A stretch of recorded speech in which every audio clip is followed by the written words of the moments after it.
What happened at your work which caused multiple people to all quit at once?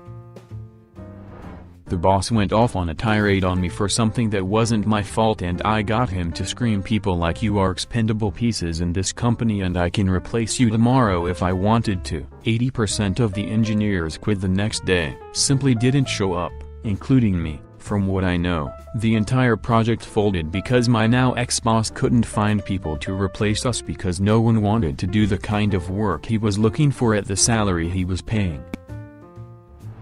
I had worked at a grocery store for about 3 years before moving from courtesy clerk, basically bagger custodian, to helper clerk stocker. The grocery department wanted to save costs on personnel, but could not fire anyone or lay anyone off due to the union, so they started cutting back hours and literally told us, when someone quits, everyone else will get more hours.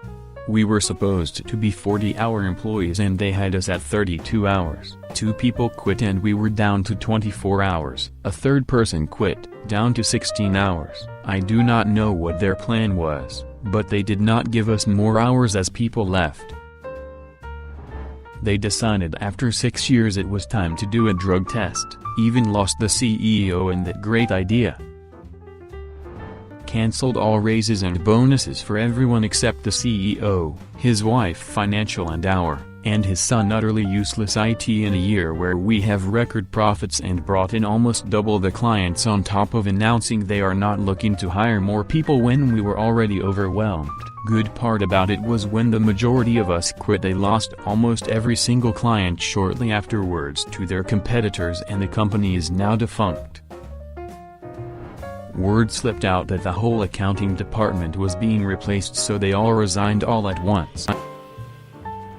We stopped providing free coffee, and we are so cheap that we sold our coffee maker. This was in Seattle, so a couple of people bought their own coffee makers to put in their cubes. That tripped the breakers several times, so it was very disruptive since our computers would shut down. Management then said no coffee allowed in the office at all. We lost 4 very good engineers. Tattoo shop owner who lived in another state hired some asshole to come revamp the shop. I had been managing for 3 years at this point and he just expected me to teach him how to do my job so he could replace me. That guy had no clue how to run a shop, plus the owner had been embezzling money for her coke habit and had blamed the longest standing artist at the shop for lost revenue, accused him of stealing. I did the books. No one was stealing. She was nuts. Anyway, all the artists and I mutinied and left at the same time.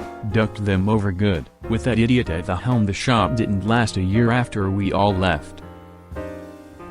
Many years ago in high school I worked at a movie theater. The place was pretty poorly run from the moment I started there. We never got paid on time and management was basically a bunch of lazy jackasses who sat in the office talking all day and never actually did any managing. It would have been hard for things to have gotten any worse, but after a couple of months they brought in new management who seemed to want to make it their personal mission to run the theater as poorly as possible. They first decided to implement a new policy requiring all projectionists to wear ties, despite the fact that projectionists are never seen by the public. Not to mention the tiny little detail that the projectionists worked around giant, rapidly spinning objects that a tie could get caught in. Management refused to reconsider the policy and every single projectionist quit as a result. They then decided that the door people, of which I was one, who were always scheduled 7 days a week, would now only be scheduled on the weekends. And refused to reassign any of us to concessions on the weekdays so we would not lose hours. As a result, almost every single door person quit, including me. After that they started imposing impossible cleanliness standards on concessions, things like requiring them to scrape popcorn kernels out of the cracks in the trim behind the popcorn machines. Concessions was there until 5 a.m. every night trying to meet their standards. Most of the concession people quit as a result. By my count, the theater went from a staff of about 50 to a staff of about 12 in 3 weeks. I swung by about a month after I quit and found out that entire management staff had been fired and replaced yet again by an entirely new one. Ones who actually seemed to be running the theater properly. My best guess is that the previous management had been told to whip the theater into shape and they were idiots who had no idea how to effectively do that. I used to work at a grocery store. We had a manager who was hired to run the store but not be the franchisee, and when his numbers were satisfactory enough, they would let him franchise it. So far toward a year later, and this guy was doing everything he could, making the store run and look wonderful, and all the staff liked one another. Out of nowhere he is told they are putting in a franchisee bid and tell him that if he wants it, he can have it. He bids, but so does one of the district manager's sons. He gets it. Original manager is of course pissed but accepts to stay as the grocery manager if he keeps pay rate. Fast forward and the new franchisee gets fired for not following regulations. They do the franchisee bid a second time and tell original manager the same thing. He can have it if he wants it. They give the store to another person a second time. I felt bad for the guy because all of his hard work and how well he treated me. Store starts going downhill, causing a lot of change and a lot of pissed off people. I was the first one to walk out as all of ours were cut. The new franchisee never spoke to anyone but would bitch if we didn't do things her way. I find out 14 more people quit within a month. We just had a company-wide except the directors of course pay cut of 20% and a 4-day work week instead of 5. Everyone including myself are currently looking for work and they will lose their workforce so quickly.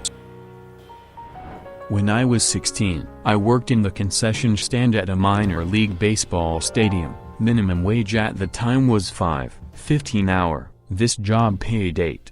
And it was always in the evenings, so it was perfect work for a high school student. The only bad thing was our management was terrible. The main manager would throw toddler tantrums about once a shift over stupid bullshit, like not ordering enough of a specific beer she did the ordering or running out of pre-cut lemons for tea. One night the stadium was running a promotion and it was incredibly busy, easily 2-3 times the normal volume of customers. We were all working our asses off handling multiple roles, each with absolutely no downtime. Although we all cleaned as we worked, nobody had a chance to do thorough cleaning for the whole shift because of the never-ending horde of hungry baseball fans. The manager showed up 3-4 hours late per usual and throws the biggest ducking tantrum ever over the unswept floor. Finally, she announces, "Listen up you lazy ducks. Minimal work gets minimal pay. Everybody is being paid minimum wage tonight because you slobs would not clean up anything."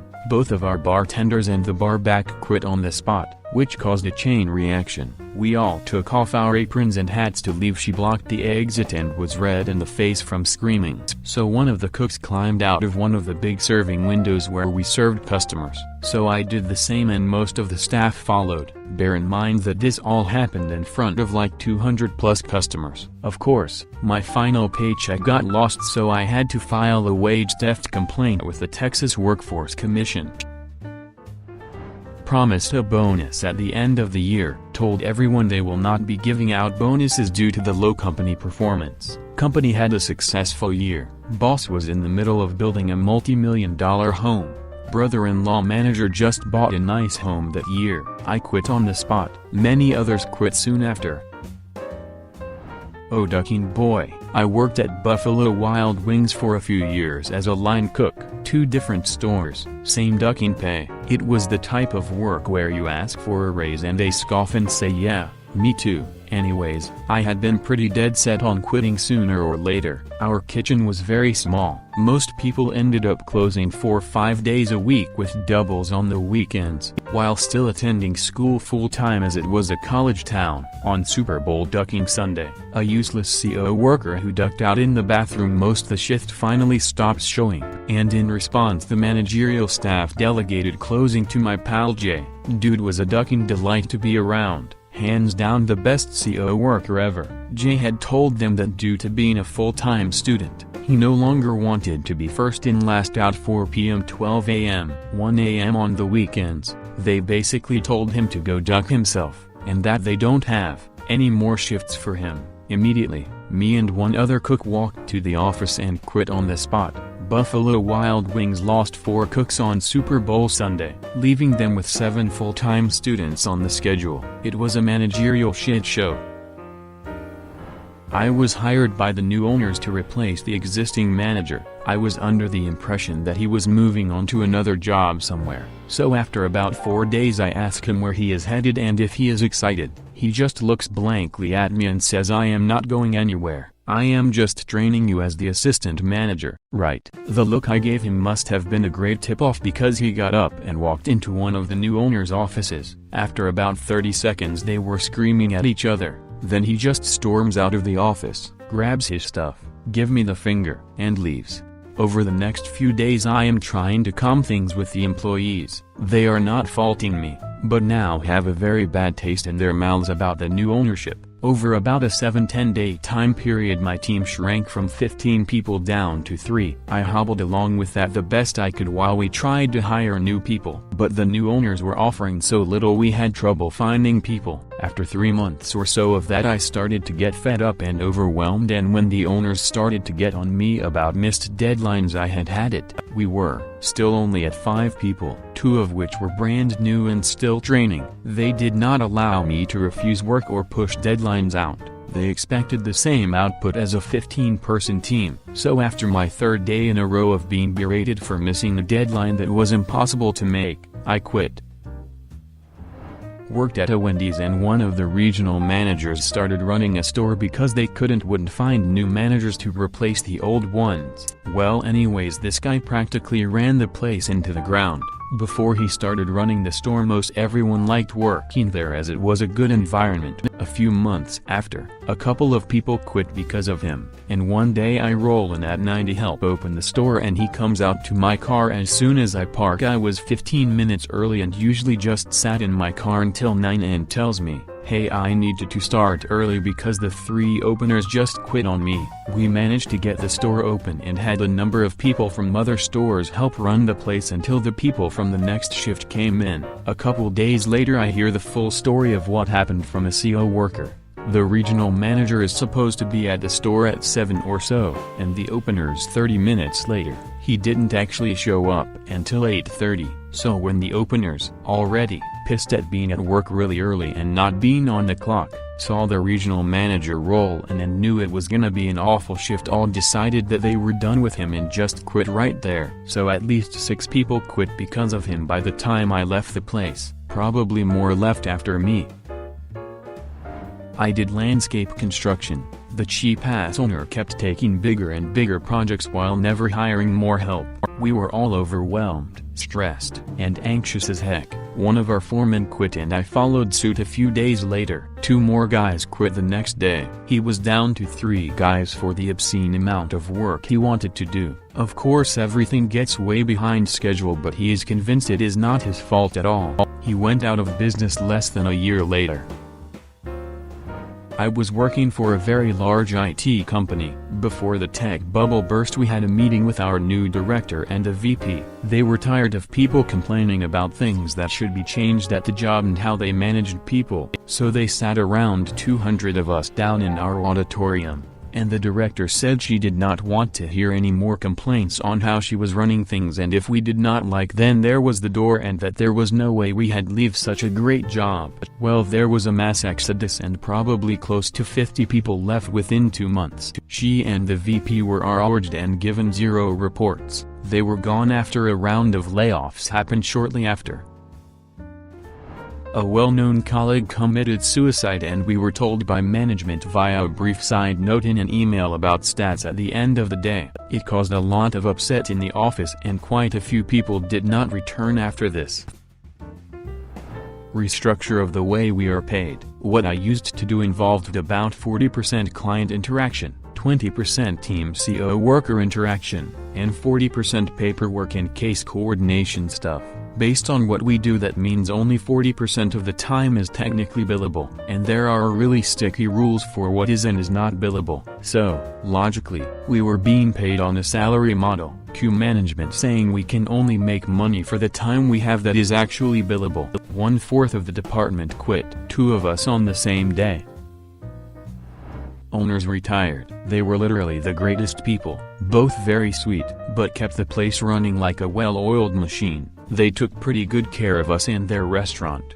When they left, they gave the restaurant over to their nephew, who at the time was a busboy waiter, kind of standoffish, didn't really interact with us too much, a bit lazy at times, but for the most part did his shit and went home. He seemed okay, until he got the power of being the owner. He fired 4 people, including 2 of the 4 cooks, and 2 of the 3 dishwashers, literally that same day, on a Friday night just before the dinner rush, all because he didn't like their attitude. He refused to allow people to take vacation that they'd already requested and gotten confirmed by the original owners, would change the schedule randomly without telling anyone and then scream at people when they missed a shift or came in late because of it. He'd refuse to replenish the kitchen until we were, literally already out of things, then take forever to put in the orders. He showed up randomly and would drink at the bar, for free of course because he was the owner, and then bring in all his buddies to drink with him. Together they'd get way out of hand and grab at women and try to start fights. Within the first month of him being the owner, over half the staff had quit, usually walking out literally in the middle of their shifts. After being screamed at, they'd basically throw down their aprons and tell everyone else that they were so sorry but they couldn't do it anymore. After the last cook, this big dude who usually kept the kitchen laughing and running at a decent pace, started crying in the middle of his shift and dropped everything he was doing after the boss came and yelled at him for being too slow in making slop, then walked out. The rest of us just bailed along with him. 4 months later the place was closed. His aunt and uncle were absolutely furious and devastated that he'd run the business they'd built up for over 30 years into the ground. They called everyone into a major company meeting and informed us we were all except for sales and managers being offshored to India and the Philippines. They had a plan for us training our replacements that, strangely, did not account for pre-scheduled turnover. People started finding jobs literally the next week and the hemorrhaging never stopped. They reviewed the cameras back 3 months to catch people coming in less than 3 minutes late and have them all write-ups. Like 20 people walked out across the entire unit. New management. In a month, 4 kitchen staff quit, leaving me to be the only original kitchen staff hire from the previous manager. She completely changed the vibe of the workplace. No one was happy. No one felt like talking or listening to music or being friendly. It was robotic. Worked at a data company. The guys in the sales department ducked around all day. They did literally be in the parking lot drinking beer and racing RC cars. When it came to handling accounts clients, they frequently gave away free accounts in order to retain customers and make their own sales numbers look good. And somehow they got away with it. Meanwhile, there were dozens of programmers and database nerds working tirelessly behind the scenes to integrate a bunch of complicated data and make it easy to access via the website. Yearly holiday announcements come around, and upper management decides to send the entire sales team to Hawaii for an all-expense-paid vacation. When the furious developers asked why they were just taking the sales team, the confused CEO literally said, "Well, I guess we could ask the sales team to pick one person from each department to help them the most this year, and take them too." The programmers, engineers, database people were livid, and walked out in droves. Gee, I wonder why the company tanked. Several years ago I worked in a mental health center. We worked primarily with kids. It was time for the center to renew their certification. Instead of keeping up with everything that needed to be done over the course of 5 years, the proper procedures were ignored. In this couple months before recertification, administration made us sit through a ridiculous amount of training on things that would have been covered in training such as HIPAA laws and identifying child abuse. Then came our paperwork. Our center encouraged us to do things that aren't exactly covered by Medicaid or approved through certification. For example, taking kids to the park isn't allowed, but guess where they instructed us to take these kids so they didn't disturb the therapists working. I had to go back and edit 5 months worth of documents to get rid of the evidence. The kicker was that bathrooms were supposed to have a log of when it was cleaned. An administrator perfectly forged the signatures of multiple employees. I don't think they would have went through that trouble just for a bathroom log. What else were they forging our signatures on? The potential risk of being charged with Medicaid fraud was too high for me. I quit, as did many others. Editing to add, I did report them to the authorities. Shockingly, they are still in business. I did what I had to cover my ass, and thanks for the gold. Consider subscribing if you enjoyed this video and if you want to see more of Reddit Universe.